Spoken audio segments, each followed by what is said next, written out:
Dear student नमस्कार। आज के इस वीडियो में आपके लिए जो कक्षा 12वीं भौतिक विज्ञान है दोस्तों, उसका अध्याय 8 पढ़ाएंगे, विद्युत चुंबकीय तरंगें। दोस्तों देखिए, बहुत दिन से आपके लिए वीडियो नहीं आ पा रहा था, जिससे बहुत सारे स्टूडेंट के कमेंट आ रहे थे कि वीडियो प्लीज़ अपलोड कीजिए। तो दोस्तों अब आपका इंतज़ार ख़त्म होता हुआ अब दोस्तों आपके आगे से रेगुलर वीडियो आना शुरू हो जाएंगे। ठीक है दोस्तों, तो चलिए फिर शुरुआत करते हैं हम अध्याय 8 की। कक्षा 12वीं भौतिक विज्ञान का अध्याय 8 है दोस्तों, जिसका नाम है विद्युत चुंबकीय तरंगें। तो दोस्तों हम विद्युत चुंबकीय तरंगों के बारे में समझेंगे, विद्युत चुंबकीय तरंगें क्या कहलाती हैं। दोस्तों इससे पहले हम आपके लिए बता दें कि जो आपका ये अध्याय है, इसमें से आपके लिए जो वार्षिक पेपर है दोस्तों, आपका वार्षिक परीक्षा में दोस्तों 2 अंक का एक प्रश्न आता है। ठीक है दोस्तों, 2 अंक के कितने प्रश्न आते हैं दोस्तों इस अध्याय से? एक प्रश्न आता है। और दोस्तों यदि हम 1 अंक के प्रश्नों की बात करें दोस्तों, तो इस अध्याय से 1 अंक के 2 प्रश्न आते हैं। यानी कि दोस्तों यदि हम कुल बात करें तो दोस्तों आपको इस अध्याय से कुल 4 नंबर के प्रश्न ही पूछे जाते हैं। तो दोस्तों केवल आपके लिए शॉर्ट क्वेश्चन ही पूछे जाएंगे दोस्तों, है ना दोस्तों, 1 मार्क वाले आएंगे। तो दोस्तों आपको विशेष रूप से इस अध्याय को तैयार करना है। काफी इंपोर्टेंट अध्याय है दोस्तों आपका कक्षा 12वीं फिजिक्स का। तो चलिए फिर हम समझते हैं सबसे पहले विद्युत चुंबकीय तरंगें क्या कहलाती हैं। ठीक है दोस्तों, तो देखिए विद्युत चुंबकीय तरंगों की यदि हम बात करें दोस्तों, तो आपने इससे पहले 2 महत्वपूर्ण टॉपिक समझे होंगे। एक समझा होगा दोस्तों विद्युत क्षेत्र और दूसरा समझा होगा चुंबकीय क्षेत्र। ठीक है दोस्तों, विद्युत क्षेत्र और दूसरा हम बता रहे हैं दोस्तों आपके लिए चुंबकीय क्षेत्र। तो दोस्तों जो विद्युत क्षेत्र और चुंबकीय क्षेत्र है, इनमें क्या होते हैं दोस्तों, कुछ दोलन होते हैं। ठीक है दोस्तों, तो विद्युत क्षेत्र और चुंबकीय क्षेत्र के दोस्तों जो दोलन बने होते हैं, उन्हीं दोलनों को हम क्या कहते हैं दोस्तों, विद्युत चुंबकीय तरंगें कहते हैं। मतलब ये विद्युत क्षेत्र और चुंबकीय क्षेत्र, इन दोनों के जो दोस्तों दोलन बने होते हैं, दोलन है ना दोस्तों, इन्हीं दोलनों को हम क्या कहते हैं दोस्तों, विद्युत चुंबकीय तरंगें कहते हैं। और इसमें दोस्तों आपके लिए एक महत्वपूर्ण बात याद रखना है कि जो विद्युत चुंबकीय तरंगें हैं दोस्तों, ये कैसी होती हैं दोस्तों, अनुप्रस्थ तरंगें होती हैं। विद्युत चुंबकीय तरंगें कैसी होती हैं दोस्तों, अनुप्रस्थ तरंगें होती हैं। आपसे पूछा जा सकता है कि विद्युत चुंबकीय तरंगें कैसी होती हैं दोस्तों, तो अनुप्रस्थ तरंगें होती हैं। ठीक है, तो यदि दोस्तों आप विद्युत क्षेत्र और चुंबकीय क्षेत्र के बारे में नहीं जानते हैं दोस्तों, तो इससे पहले हमने वीडियो अपलोड जो किए हैं अध्याय 1 और अध्याय 4 के। ठीक है दोस्तों, तो अध्याय 1 में आपके लिए विद्युत क्षेत्र बहुत ही विस्तृत तरीके से समझाया गया है और चुंबकीय क्षेत्र दोस्तों आपके लिए अध्याय 4 में समझाया गया है। तो दोस्तों इनको आप समझ लीजिएगा। ठीक है, इनमें दोस्तों परिवर्तन भी होता है ना दोस्तों, उस परिवर्तन को क्या कहते हैं, ये सब चीजें हमने आपके लिए समझाई हैं। ठीक है, तो विद्युत चुंबकीय तरंगें समझने के लिए आपको इन 3 बातों का विशेष ध्यान रखना है कि विद्युत क्षेत्र और चुंबकीय क्षेत्र के जो दोस्तों दोलन है, उनसे मिलकर बनी तरंगों को हम विद्युत चुंबकीय तरंगें कहते हैं दोस्तों। और ये तरंगें अनुप्रस्थ होती हैं। ठीक है दोस्तों, और इनकी यदि हम संचरण की बात करें दोस्तों, ठीक है, इनके किसकी बात करें, संचरण की बात करें दोस्तों, तो ये क्या होती है दोस्तों, इसके संचरण के लिए हम क्या बता रहे हैं आपके लिए कि इनके जो संचरण है दोस्तों, इसके लिए माध्यम की आवश्यकता नहीं होती। ठीक है दोस्तों, आपको क्या रखना है कि जो माध्यम है दोस्तों, माध्यम की आवश्यकता नहीं होती। मतलब इनको हम यदि संचरण करेंगे इन विद्युत चुंबकीय तरंगों का दोस्तों, तो इसमें आपके लिए याद रखना है कोई भी माध्यम की आवश्यकता नहीं होती है। दोस्तों आपके लिए एक 5वां पॉइंट भी इसमें विशेष रूप से याद रखना है, वो ये है दोस्तों कि इसकी चाल बहुत अधिक होती है। ठीक है दोस्तों, चाल क्या होती है दोस्तों, अधिकतम होती है। ठीक है, किसकी दोस्तों, विद्युत चुंबकीय तरंगों की चाल क्या होती है, बहुत अधिक होती है।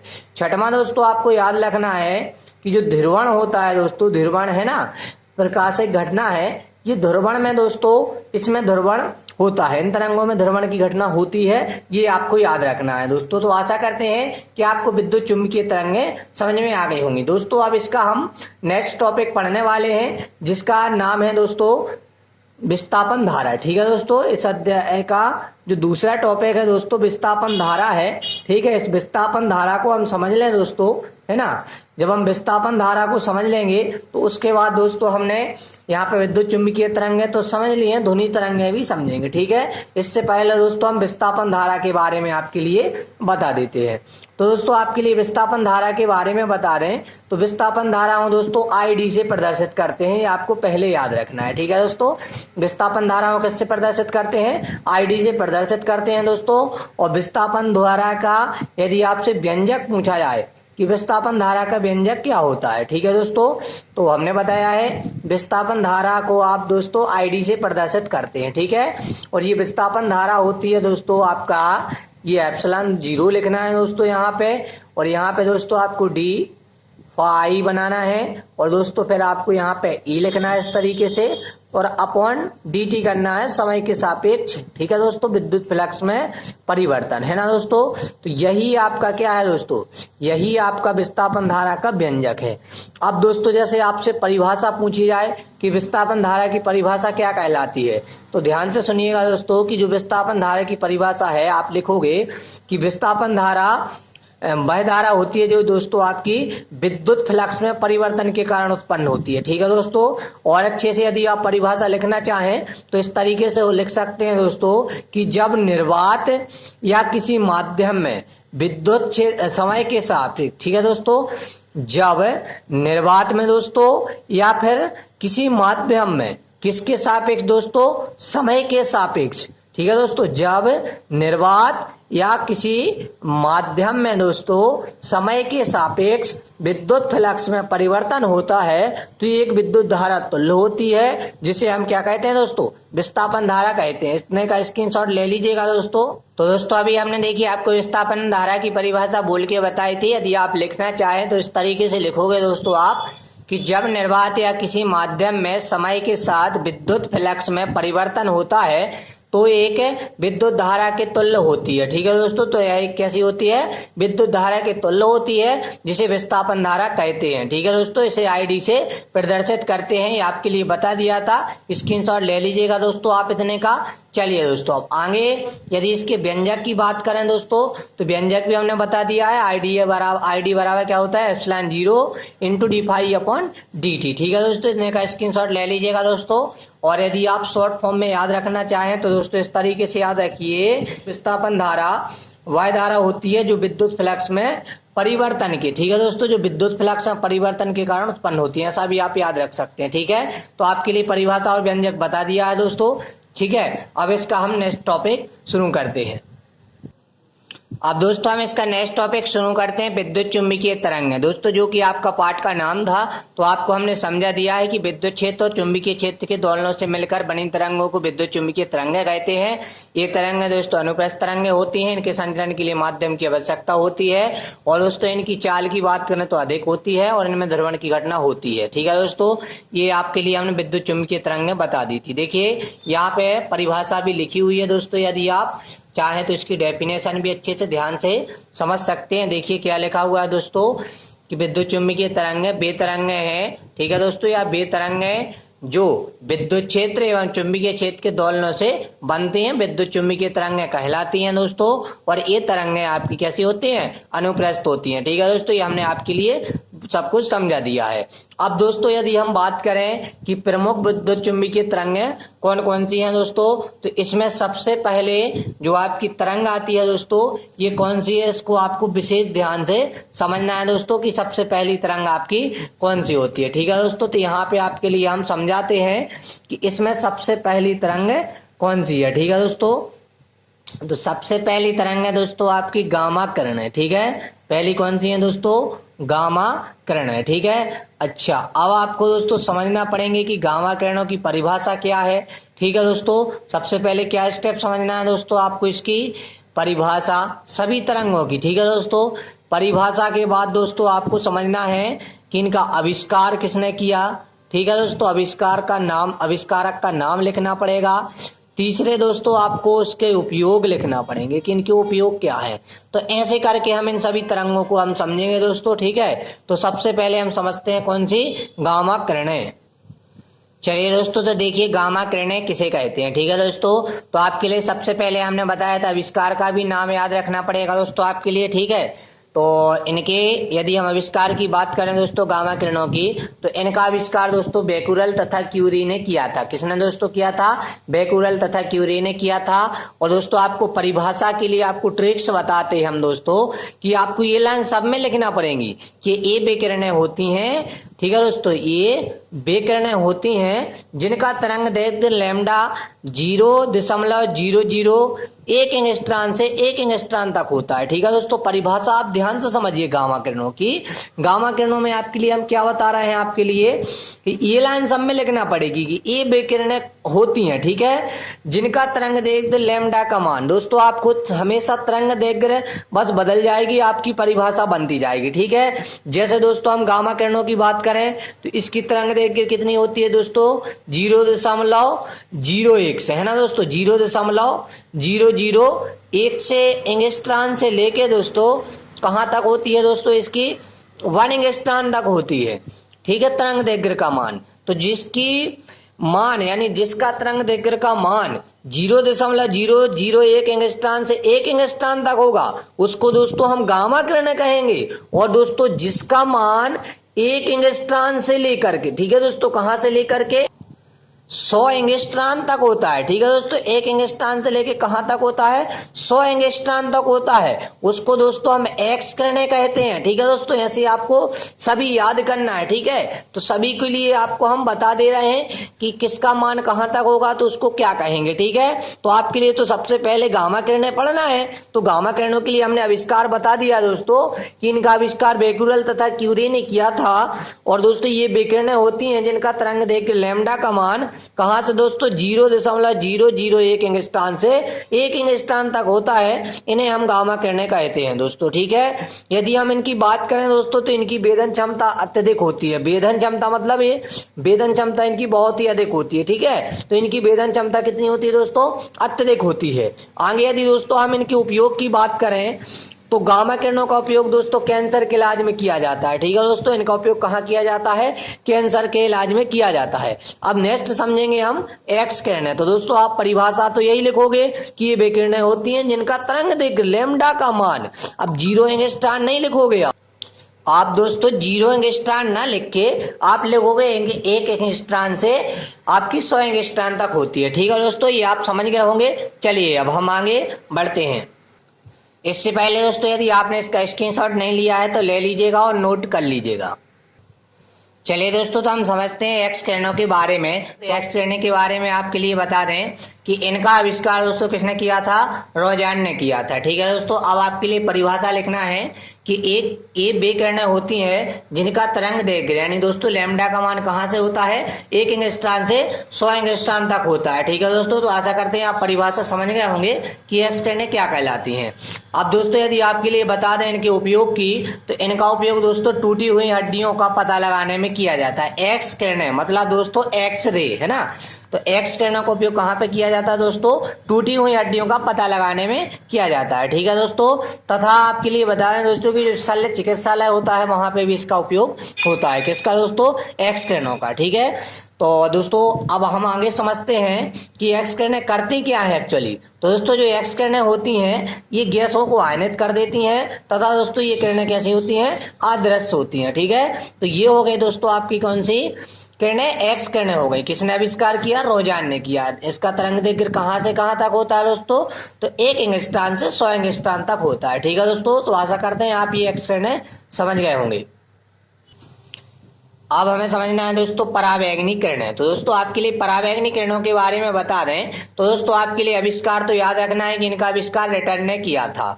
अब दोस्तों आपको परिभाषा लिखना पड़ेगी, तो आप वही लिखिएगा कि ये वे किरणें होती हैं जिनका तरंग दैर्घ्य लैम्डा का मान। दोस्तों देखिए अभी आपके लिए हमने परावैंगनी ऐसे एक्स किरणों में कहां तक बताया दोस्तों, 1 एंगस्ट्रॉन से 100 एंगस्ट्रॉन तक बताया।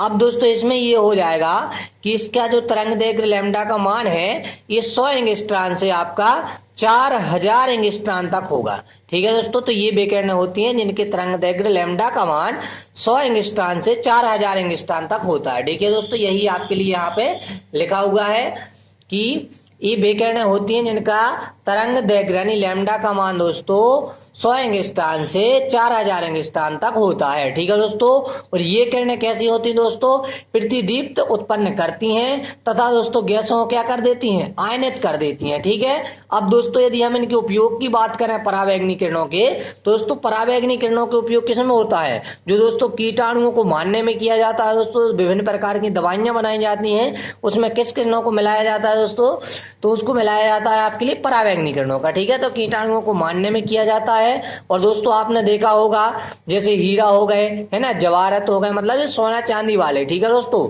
तो इसकी हम शुद्ध पहचान करने के लिए किस किरणों का उपयोग करते हैं? परावैंगनी किरणों का उपयोग करते हैं। दोस्तों एक और आपने देखा होगा घी, है ना, यदि घी की भी हमें शुद्ध पहचान करना है तो किस किरणों का उपयोग करना पड़ेगा? हमें परावैंगनी किरणों का उपयोग करना पड़ेगा। ठीक है दोस्तों, तो परावैंगनी किरणों का उपयोग आप आसानी से समझ गए होंगे कि हीरे हो गए, ठीक है दोस्तों, और ये जवाहरात हो गए, और शुद्ध घी की पहचान करने में किया जाता है। ठीक है दोस्तों, तो इस प्रकार आपकी परावैंगनी किरणें कंप्लीट होती हुई।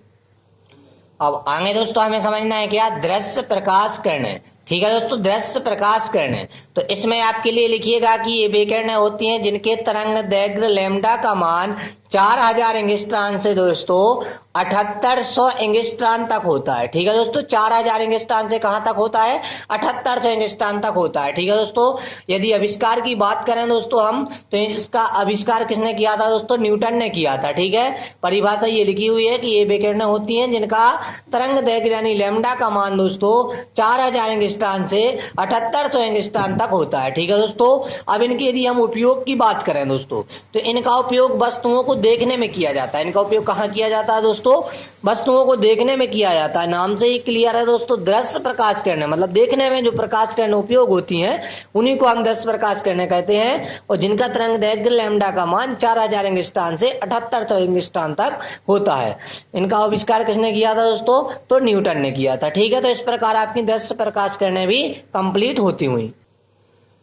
अब आगे दोस्तों है आपका महत्वपूर्ण टॉपिक अवरक्त किरणें या ऊष्मीय किरणें। ठीक है दोस्तों, तो इनका सबसे पहले आपके लिए हम आविष्कार बता दें दोस्तों कि इनका आविष्कार हर्शल ने किया था। किसने किया था दोस्तों? हर्शल ने किया था। और यदि हम परिभाषा की बात करें दोस्तों, तो ये वे किरणें होती हैं जिनके तरंग दैर्घ्य लैम्डा का मान दोस्तों 7800 एंगस्ट्रॉन से लेकर के 10 के ऊपर 7 की घात एंगस्ट्रॉन तक होता है। 10 के ऊपर 7 की घात का मतलब ये है दोस्तों कि एक के पीछे 7 जीरो लिख दो, है ना दोस्तों। 2 हो गए, ये 3 4 5 6 और ये 7 दोस्तों, 7 जीरो लिख दो तो ये क्या बन जाते हैं? 1 करोड़ बन जाते हैं। ठीक है दोस्तों, तो यानी अवरक्त किरणों की तरंग दैर्घ्य बहुत अधिक होती है दोस्तों, 1 करोड़ एंगस्ट्रॉन तक हो जाती है। ठीक है, तो ये दोस्तों आपकी अवरक्त किरणें कहलाती हैं। अभी बताएंगे आपको कि ये ऊष्मीय किरणें क्या क्यों कहते हैं इनको, है ना। तो आप सबसे पहले परिभाषा इसकी ध्यान से समझिएगा कि ये वे किरणें होती हैं जिनका तरंग दैर्घ्य लैम्डा का मान 7800 एंगस्ट्रॉन से 10 के ऊपर 7 की घात एंगस्ट्रॉन तक होता है, उन्हें कहते हैं दोस्तों अवरक्त किरणें। ठीक है दोस्तों, अब दोस्तों आपके लिए हम बता दें कि ये पदार्थों को उच्च ताप तक गर्म करने पर ये किरणें क्या होती हैं दोस्तों? उत्पन्न हो जाती है। मतलब यदि पदार्थ को आप उच्च ताप तक गर्म करोगे तो ये किरणें क्या हो जाएंगी? उत्पन्न हो जाएंगी। इस कारण दोस्तों इन्हें ऊष्मीय किरणें भी कहते हैं। दोस्तों आप स्क्रीनशॉट लेते जाइएगा और इसका नोट कंप्लीट कीजिएगा। ठीक है, चलिए दोस्तों अब इसके हम उपयोग की बात कर लें। उपयोग की बात, ठीक है दोस्तों, कि अवरक्त किरणों के उपयोग क्या है। तो दोस्तों पहला उपयोग ये है कि रोगियों की सिकाई में होता है। दोस्तों आपने देखा होगा कुछ पेशेंट ऐसे होते हैं जिनके दोस्तों कभी कभी हाथ पांव सूज जाते हैं ना दोस्तों, तो उसकी हम क्या करते हैं? सिकाई करते हैं। तो किन किरणों द्वारा सिकाई करते हैं दोस्तों? हम अवरक्त किरणें या ऊष्मीय किरणों के द्वारा हम उसकी सिकाई करते हैं दोस्तों। और आपने एक चीज और देखी होगी, अंधेरे कमरे में यदि हम फोटोग्राफी करने जाएं तो दोस्तों उसमें भी इन्हीं का उपयोग किया जाता है। और यदि कोई धुंध है, मतलब कोहरा टाइप का है, तो उसको वस्तुएं यदि हमें वो वस्तुएं देखना है तो हमें किस किरणों का उपयोग करना पड़ेगा? अवरक्त किरणों का उपयोग करना पड़ेगा। ठीक है दोस्तों, तो इस प्रकार आपकी ये जो अवरक्त किरणें या ऊष्मीय किरणें हैं ये कंप्लीट होते हुए इसका स्क्रीनशॉट आप ले लीजिएगा दोस्तों, है ना। फिर हम आगे समझते हैं दोस्तों इसकी जो कि है आपकी सूक्ष्म तरंगें। ठीक है दोस्तों, सूक्ष्म तरंगें। ठीक है, चलिए तो अब दोस्तों हम सूक्ष्म तरंगों के बारे में और पढ़ लें दोस्तों, है ना। और देखिए सूक्ष्म तरंगें क्या कहलाती हैं। सूक्ष्म तरंगों की यदि हम बात करें दोस्तों तो इनका तरंग दैर्घ्य 1 मिलीमीटर से लेके आपका 0.1 मीटर तक होता है। ठीक है दोस्तों, यदि हम इनके उपयोग की बात कर लें दोस्तों तो इनका उपयोग रडार प्रणाली में किया जाता है। इनका उपयोग कहाँ पर किया जाता है? रडार प्रणाली में किया जाता है। ठीक है, ये दोस्तों आपकी सूक्ष्म तरंगें हो गई। अब लास्ट है दोस्तों रेडियो तरंगें। रेडियो तरंगें क्या कहलाती हैं, इनको आपके लिए समझना। तो दोस्तों यदि हम रेडियो तरंगों की बात करें तो इनका तरंग दैर्घ्य दोस्तों 0.3 मीटर से लेके 6 × 10 के ऊपर 2 की घात मीटर तक होता है। ठीक है दोस्तों, किसका? रेडियो तरंग का। उपयोग की बात करें दोस्तों तो रेडियो संचार एवं टेलीविजन में इसका उपयोग किया जाता है, रेडियो तरंगों में। तो दोस्तों इस प्रकार आपकी रेडियो तरंग, सूक्ष्म तरंग और रक्त किरणें है ना, ये सभी टॉपिक आपके कंप्लीट होते हुए। ठीक है दोस्तों, अब आगे हम समझते हैं ध्वनि तरंग। दोस्तों ध्वनि तरंग क्या कहलाती है, इनको आप समझिएगा। इससे पहले हमने विद्युत चुम्बकीय तरंगें तो आपको समझा दी है कि विद्युत क्षेत्र और चुंबकीय क्षेत्र के दोलनों से मिलकर बनी तरंगों को ध्वनि तरंग कहते हैं। सॉरी दोस्तों, विद्युत चुम्बकीय तरंग कहते हैं। अब हमें ध्वनि तरंग समझना है। तो दोस्तों ध्वनि तरंगों की यदि हम बात करें दोस्तों, तो ध्वनि तरंगें अनुदैर्ध्य तथा यांत्रिक तरंगें होती हैं दोस्तों। और इनकी आवृत्ति की यदि हम बात करें दोस्तों, तो इनकी आवृत्ति 20 हर्ट्ज से लेकर 2000 हर्ट्ज के बीच होती है। किसकी दोस्तों? ध्वनि तरंगों की। ठीक है, तो इस प्रकार आपकी ध्वनि तरंगें कंप्लीट होती हैं दोस्तों। अब आपके लिए दोस्तों, अब हम आगे समझते हैं, आपके लिए बता दें ध्वनि तरंगें और विद्युत चुम्बकीय तरंगों में अंतर। दोस्तों ध्वनि तरंग और विद्युत चुम्बकीय तरंगों में अंतर क्या होते हैं, इनको आप ध्यान से समझिएगा। ध्वनि तरंगें और विद्युत चुम्बकीय तरंगों में अंतर। तो दोस्तों यदि हम पहले अंतर की बात करें दोस्तों, तो ध्वनि तरंगें कैसी हैं दोस्तों? ये यांत्रिक तरंगें हैं और विद्युत चुम्बकीय तरंगें दोस्तों यांत्रिक तरंगें नहीं है। तो दोस्तों ये यांत्रिक तरंगें हैं, ये यांत्रिक तरंगें नहीं है। ठीक है, आगे यदि हम बात करें दोस्तों, तो ये कैसी होती है? इनकी प्रकृति अनुदैर्ध्य होती है और इनकी प्रकृति अनुप्रस्थ होती है। ठीक है दोस्तों, आगे हम समझें तो इनकी चाल दोस्तों बहुत कम होती है। ध्वनि तरंगों की चाल कैसी होती है? बहुत कम होती है। और दोस्तों जो विद्युत चुम्बकीय तरंगें हैं, इनकी चाल बहुत अधिक होती है। ठीक है, आगे हम दोस्तों यदि समझें तो इनके संचरण के लिए, मतलब जो दोस्तों ध्वनि है, तरंगें हैं, इनके संचरण के लिए माध्यम की आवश्यकता होती है। मतलब या तो वायु लेना पड़ेगी या फिर पानी लेना पड़ेगा। ठीक है दोस्तों, मतलब कुछ ना कुछ माध्यम जरूर लेना पड़ेगा। तो इनके संचरण के लिए माध्यम की आवश्यकता होती है और इनके संचरण के लिए माध्यम की आवश्यकता नहीं होती है। ठीक है दोस्तों, लास्ट अंतर यदि हम बात करें तो इसमें दोस्तों क्या होते हैं, इन तरंगों में ध्रुवण की घटना नहीं होती है, लेकिन इनमें ध्रुवण की घटना होती है। इस प्रकार दोस्तों आपके ध्वनि तरंगें और विद्युत चुम्बकीय तरंगों में 5 महत्वपूर्ण अंतर आपके लिए बता दिए हैं, है ना दोस्तों। आप चाहे तो इनका स्क्रीनशॉट ले लीजिएगा। यहाँ से दोस्तों आप इसका स्क्रीनशॉट ले लीजिएगा, है ना। यहाँ तक 4 अंतर होगा दोस्तों, और ये आपका लास्टवा, ये 5वां अंतर हो गया। तो दोस्तों इस प्रकार हमने आपके अध्याय 8 के सभी महत्वपूर्ण टॉपिक समझा दिए हैं दोस्तों। वीडियो अच्छा लगा हो तो प्लीज वीडियो को लाइक कीजिएगा दोस्तों। चैनल पे नए तो चैनल को सब्सक्राइब कर बेल आइकन को प्रेस जरूर कीजिएगा। धन्यवाद।